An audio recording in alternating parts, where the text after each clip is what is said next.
Bismillahirrahmanirrahim. Assalamualaikum warahmatullahi wabarakatuh. Alhamdulillah wassalatu wassalamu ala Rasulillah wa ala alihi wa sahbihi wa mawalah, amma ba'd. Para ikhwas sekalian, insyaallah kita akan melanjutkan pembahasan tentang al-usul al-ishrun, 20 prinsip. Kita akan membahas sekarang prinsip yang ke-7, kemudian ke-8 dan ke-9. Prinsip yang ke-7, al-aslu as-sabi'. Qala al-muallif rahimahullah, wa kullu muslimin lam yablugh darajatan nadar, wa kullu muslimin lam yablugh darajatan nadari fi adillatil ahkamil far'iyyah an yattabi'a imaman min a'immatid din, wa yahsunu bihi ma'a hadzal ittiba' an yajtahida mastata'a fi ta'arrufi adillatihi, wa an yataqabbala kulla irsyadin mashubin bid-dalil mata sahha indahu salahu man arsyadahu wa kifayatuh, wa an yastakmila naqsahu al-ilmiyya in kana min ahli al-ilmi hatta yablugha darajatan nazar.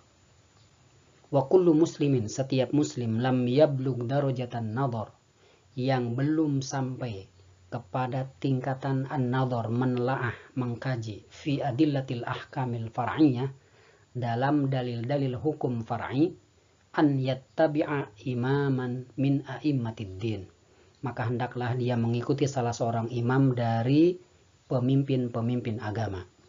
Wa yahsunu bihi ma'a hadzal ittiba', dan baik sekali dibarengi dengan dia mengikuti seorang imam tadi, an yajtahida mastata'a fi ta'arrufi adillatihi, untuk bersungguh-sungguh semampunya dalam mengetahui dalil-dalilnya. Wa an yataqabbala kulla irsyadin, dan hendaklah dia menerima setiap masukan mashubin bid dalil, yang disertai dengan dalil.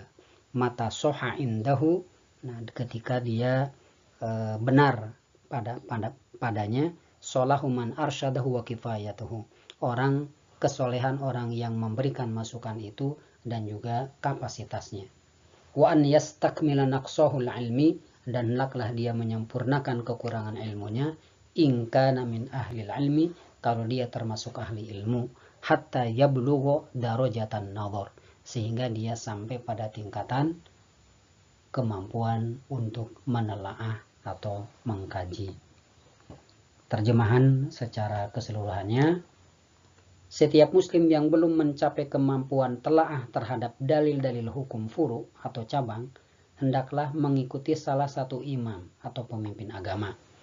Namun lebih baik lagi kalau sikap mengikuti tersebut diiringi dengan upaya semampunya dalam memahami dalil-dalil yang dipergunakan oleh imamnya.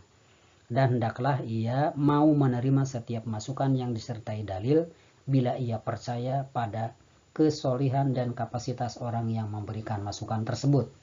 Bila ia termasuk ahli ilmu, maka hendaklah selalu berusaha menyempurnakan kekurangannya dalam keilmuan sehingga dapat mencapai derajat penelaah atau mujtahid.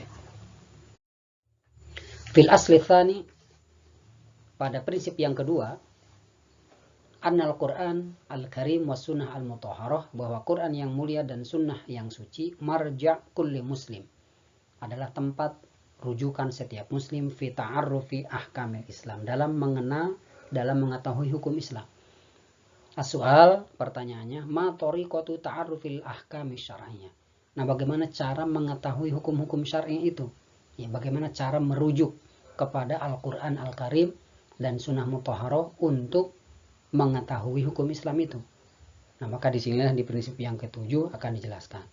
Alladzi lam yablugh darajatan nadhar, yang belum mencapai kepada tingkatan nadhar, menelaah, fi adillatil ahkami syar'iyyah, dalam hukum-hukum syar'i, fa alaihi ittiba'u imamin min a'immatid din, maka hendaklah dia mengikuti salah seorang imam dari imam pemimpin-pemimpin agama. Maksudnya di sini harus mengikutilah salah seorang imam dari imam-imam mujtahid, seperti Imam Syafi'i, Imam Abu Hanifah, Imam Malik, Imam Ahmad bin Hanbal. Nah, bagi yang belum mempunyai kemampuan terhadap kemampuan menelaah sendiri, maka hendaklah dia mengikuti salah seorang imam dari imam-imam mujtahid tadi. Nah, sehingga kemampuan untuk menelaah itulah yang disebut dengan al-ijtihad. Al-ijtihad huwa badlul juhdi fil nadhar fil adillati syar'iyyah lil wusul ilal hukum. Jadi ijtihad itu adalah mengerahkan kemampuan, kesungguh-sungguhan dalam menelaah atau dalam mengkaji dalil-dalil syar'i lil wusul ilal hukmi, untuk sampai kepada kesimpulan hukum. Dan itu adalah pekerjaannya para ulama dan para mujtahidun.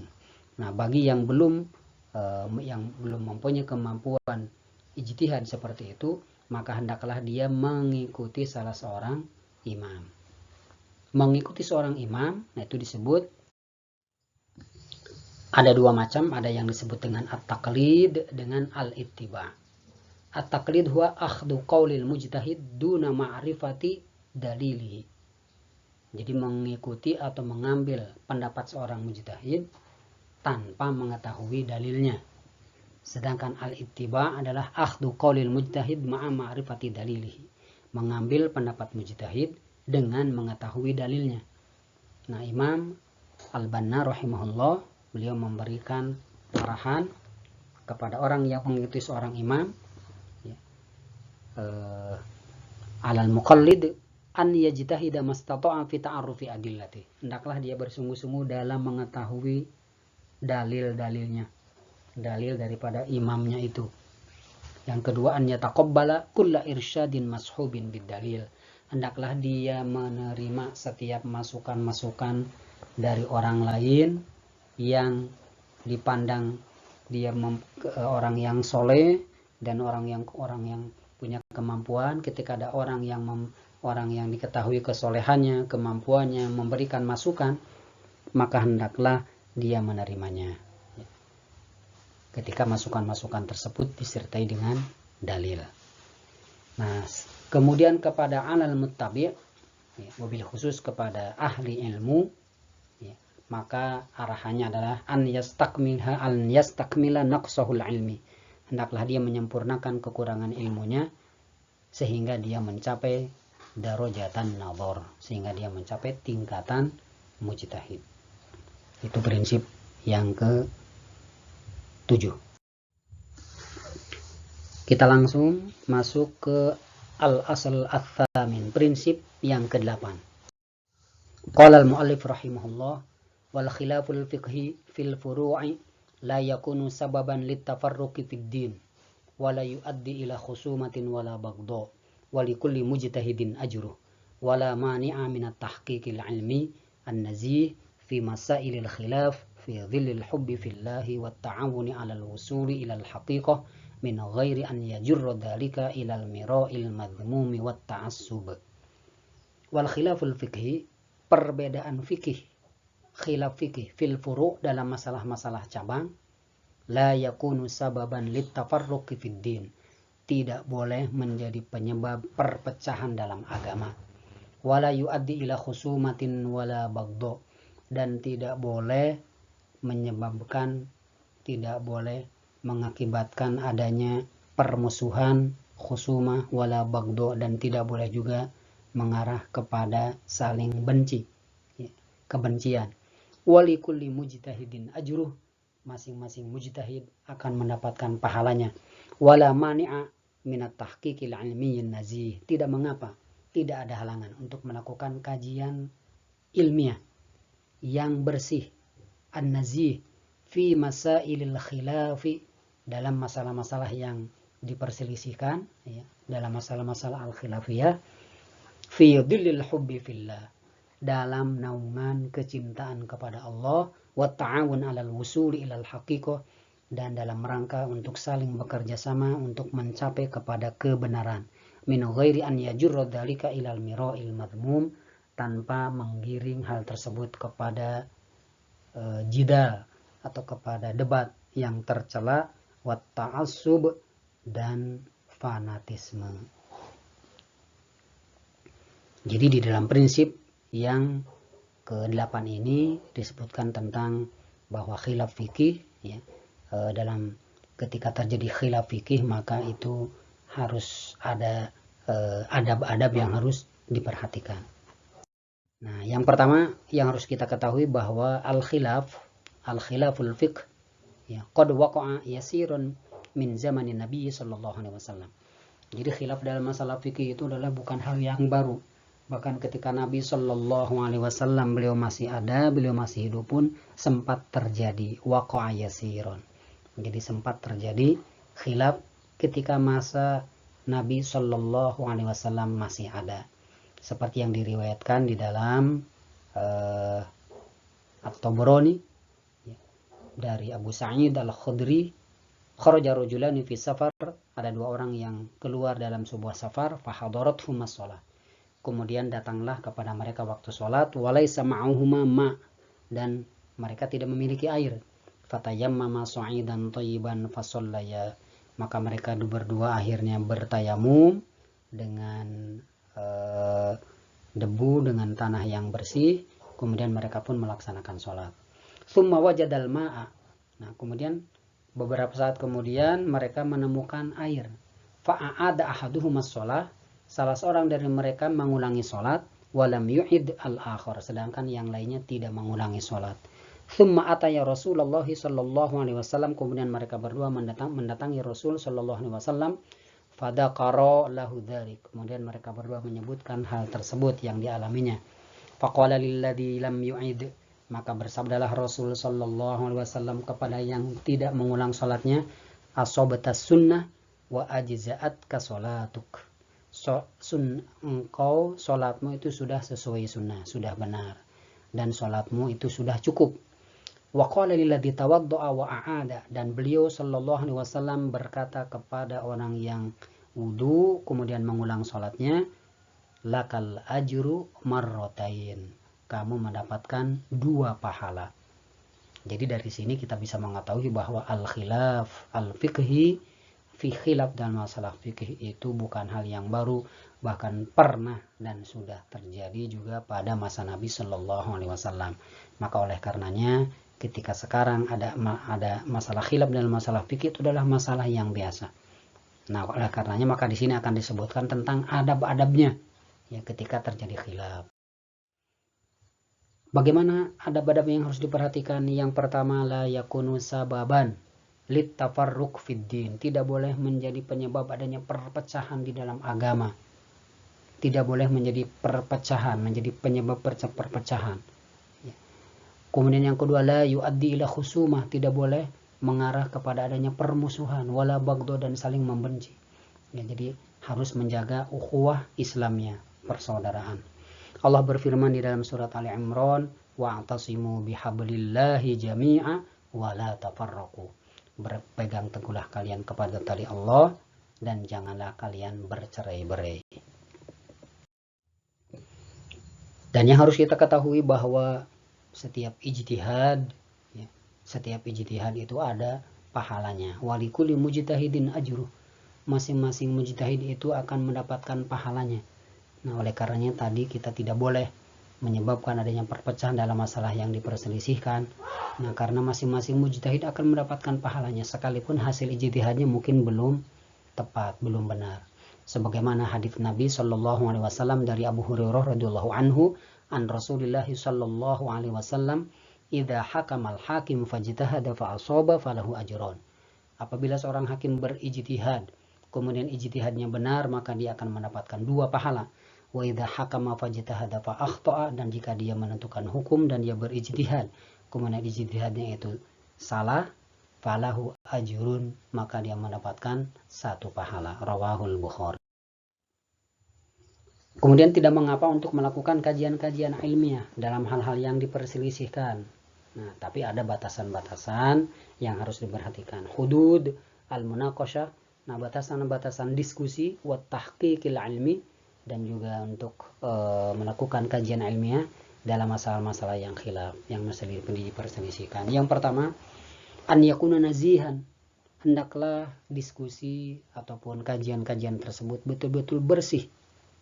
Fi dhillil hubbi fillah, dalam naungan kecintaan kepada Allah, artinya harus dilakukan dalam suasana persaudaraan, ukhuwah Islamiyah.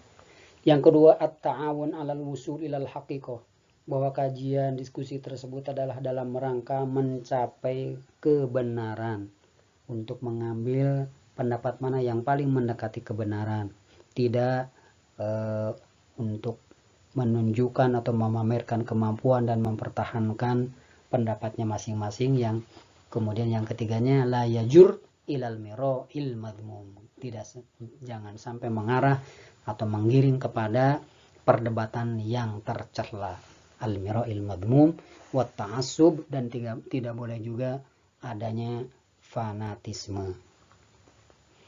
Kita lanjut kepada prinsip ke-9, al-aslut tasi'. Qala al-mu'allif rahimahullah, wa kullu mas'alatin la yanbani 'alaiha amal, setiap permasalahan yang tidak dibangun atasnya amal, fal khawdu fiha, maka memperdalamnya, minat takalluf, termasuk takalluf, termasuk memaksakan diri, membebani diri, alladzi nuhina anhu syar'a, yang dilarang oleh syariat. Wa min dzalik, nah, dan yang termasuk kepada hal tersebut, kathratut tafri'ati lil ahkamil lati lam taqa, memperluas, memperbanyak kajian-kajian terhadap al-furu', ya, hukum-hukum yang belum terjadi. Yang kedua, wal khawdu fi ma'anil ayatil qur'aniyatil karimah, memperdalam makna-makna ayat Al-Qur'an Al-Karimah, allati lam yasil ilaihal ilmu ba'du, yang belum dicapai, yang ilmu manusia belum sampai kepadanya. Yang ketiga, wal kalamu fil mufadalah bainal ashab ridwanullahi alaihim wa ma syajara bainahum min khilaf, memperbincangkan tentang keutamaan-keutamaan atau memperbandingkan keutamaan-keutamaan di kalangan para sahabat. Mana sahabat yang lebih mulia, apakah si fulan atau si fulan. Nah, memperbandingkan keutamaan-keutamaan sahabat antara satu dengan yang lainnya radhiyallahu anhum. Nah, itu juga termasuk hal at-takalluf, hal yang dilarang, ya, secara syar'i, karena tidak ada manfaatnya, tidak menghasilkan sebuah amal. Begitu juga al-khilaf yang pernah terjadi di kalangan para sahabat radhiyallahu anhum, ya, tidak perlu diperbincangkan kemudian dibahas, ya, karena itu tidak akan menghasilkan amal. Walikullin minhum fadlu suhbatihi, masing-masing dari para sahabat itu adalah memiliki keutamaan. Walikullin minhum fadlu suhbatihi, memiliki keutamaan bersahabat dengan Nabi sallallahu alaihi wasallam, wa jazaa'u niyatihi, dan juga mereka akan mendapatkan pahala niatnya. Wa fit ta'awuli manduhatun. Nah, kemudian dalam mentakwilkan perselisihan yang terjadi antara mereka, itu dapat menghindarkan dari dosa. Nah, jadi kita harus hendaknya melakukan takwil dalam khilaf yang terjadi di antara mereka untuk menghindari dosa. Nah, dalam prinsip yang ke-9 ini, yang pertama kita dilarang untuk memperdalam, mengkaji masalah-masalah al-khawd fil la yajuzul khawd fil mas'alati allati la yanbani 'alaiha al-amal. Jadi kita dilarang, ya, tidak boleh memperdalam, mengkaji masalah-masalah yang tidak dibangun atasnya amal. Kenapa? Li'annal wajibat aktsar minal awqat, kewajiban-kewajiban lebih banyak daripada waktu yang tersedia. Nah, sehingga sayang kalau kita membuang-buang energi dan waktu, tenaga untuk membahas hal-hal yang tidak penting. Laqad hathal Qur'anu was sunnah 'alal musabaqah fil khairat, dan Al-Qur'anul Karim dan sunnah telah memerintahkan kepada kita untuk berlomba-lomba dalam kebaikan, wa tarki ma la ya'ni, dan untuk meninggalkan hal-hal yang tidak penting. Syughlu amma ya'ni min amri takalluf, ma la ya'ni syughlu amma ya'ni min amri at-takalluf, kemudian menyibukkan diri terhadap hal yang tidak penting, ya. Amma la ya'ni, ini kurang la-nya, ya, syughlum amma la ya'ni min amri takalluf. Nah, ketika kita menyibukkan untuk melakukan, membahas hal-hal yang tidak penting, itu termasuk at-takalluf, ya, termasuk membebani diri berlebih-lebihan, yang itu adalah dilarang oleh syariat.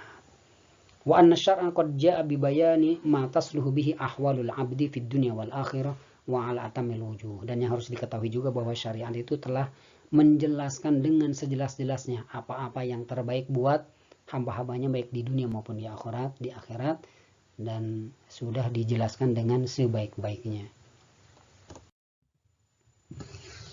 Nah, di antara masalah-masalah yang minal masail allati la yanbani 'alaiha amal wa hiya min at-takalluf al-manhi anha syar'an, dan dia termasuk hal yang dilarang secara syar'i, ya, ada 3 yang disebutkan tadi. Yang pertama at-tafri'atil ahkami allati lam taqa.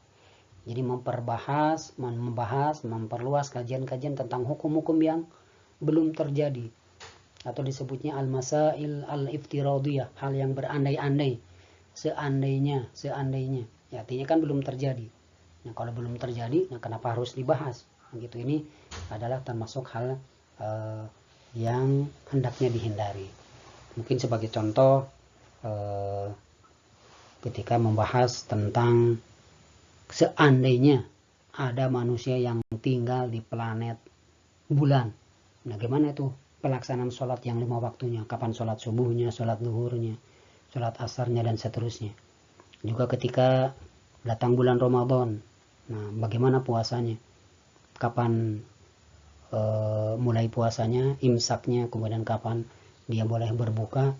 Nah, itu pembahasan seperti itu, ya, adalah hal-hal al-iftiradiyah. Nah, sekarang tidak ada manusia yang tinggal di bumi. Nah, makanya kenapa harus capek-capek dibahas. Nah, ini termasuk hal yang harus dihindari, membahas hak hukum-hukum allati lam taqa. Yang kedua yang kita dilarang untuk mengkaji, membahasnya karena tidak menghasilkan amal, al-khawd fi ma'anil ayatil qur'aniyah, memperdalam mana-mana ayat Al-Quran allati lam yasil ilaihal ilmu ba'du, yang tidak bisa dicapai oleh ilmu manusia. Nah, ini contohnya, ya, yang di bawah. Mithlu ma'rifati asma'i man qassa subhanahu wa ta'ala alaina akhbarahum, seperti mengetahui nama-nama yang dikisahkan oleh Allah subhanahu wa ta'ala, ya, di dalam Al-Quran. Walam yukhbirna Rasul, dan Rasul sallallahu alaihi wasallam belum memberitahukan kepada kita tentang nama-nama mereka. Contohnya Sahib Sulaiman alaihi salam. Nah, temannya Sulaiman alaihi salam, alladzi indahu ilmun minal kitab. Qala alladzi indahu ilmun minal kitab. Nah, kemudian ada orang yang berkata yang dia memiliki ilmu dari Alkitab. Nah, siapa namanya? Nah, Rasul sallallahu alaihi wasallam tidak menjelaskan, maka memperdalam, mencari tentang siapa namanya, itu termasuk at-takalluf, membebani diri yang tidak menghasilkan amal. Kemudian wasyajaru allati akala Adam alaihi salam, juga pohon, ya, nama pohon yang dimakan oleh Nabi Adam alaihi salam. Nah, itu juga tidak ada penjelasan namanya, maka ini pun memperdalam untuk mengetahui nama pohon tersebut. Nah, ini termasuk at-takalluf. Termasuk juga mempertanyakan hal-hal yang gaib. Yas'alukan nasu 'anis sa'ah qul innama 'ilmuha 'indallah wa ma yudrika la'alla as-sa'ata takunu qariba. Memperkaji, menanya, mengetahui tentang kapan terjadinya kiamat, itu termasuk hal-hal yang ilmu manusia tidak akan sampai kepadanya, maka kita dilarang untuk mengkajinya dan diperintahkan untuk menghindarinya. Hal yang ketiga, hal-hal yang masalah-masalah yang tidak dibangun di atasnya amal, yang kemudian itu dilarang oleh syariat, adalah al-kalam fil mufadalah bainal ashab, memperbicarakan tentang siapa yang paling utama di kalangan para sahabat, ya, ataupun perselisihan yang terjadi di antara mereka. Siapa yang lebih afdal, man al-afdal, Abu Bakrin as-Siddiq am Ali bin Abi Thalib, umpamanya. Mempertanyakan siapa yang lebih afdal, Abu Bakar atau Ali bin Abi Thalib radhiyallahu anhuma. Atau mungkin ada yang mengatakan al-afdal adalah Abu Bakar karena beliau adalah minas sabiqinal awwalin, orang yang pertama masuk Islam. Dia adalah seorang dermawan. Mungkin ada yang mengatakan Ali bin Abi Thalib, beliau adalah menantu Rasul sallallahu alaihi wasallam, dia adalah ahli perang, dia adalah termasuk terkenal dengan kecerdasannya. Nah, ini perbandingan, perdebatan dalam membandingkan satu sahabat dengan sahabat yang lain, ini termasuk hal yang kita dilarang untuk membahasnya karena itu tidak ada manfaatnya. Karena masing-masing sahabat sudah pasti mendapatkan fadlu suhbatihi, mendapatkan keutamaannya sebagai sahabat Nabi, dan masing-masing memiliki kelebihan dan mendapatkan pahala niatnya. Wa ma syajara bainahum, kemudian khilaf yang terjadi antara mereka juga kita tidak boleh membahasnya, memperuncing pembahasannya, karena itu pun tidak ada manfaatnya. Wallahu a'lam. Hadanallahu wa iyyakum ajma'in. Wassalamualaikum warahmatullahi wabarakatuh.